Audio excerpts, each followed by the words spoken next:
My thoughts on the REMADE membership are actually grounded in the fact that as we look at the opportunities for building partnerships in the value chains, and that means across the industries in which we're engaged, we want to make sure that we're talking to people who have a diversity in terms of the technologies they bring, the business models that we can tap into, and quite frankly, the longer-term perspective. So we don't believe we can solve the whole circular economy and low carbon challenges that are in front of us on our own. So REMADE brings that unique,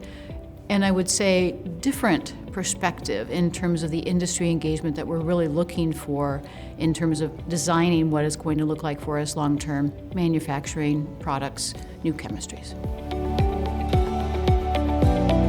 We can't really address circularity without addressing the question around decarbonization. When we're looking at our opportunities to develop with partners like the ones we're finding at REMADE, we're really looking at those opportunities where we can think about both circularity and low carbon simultaneously.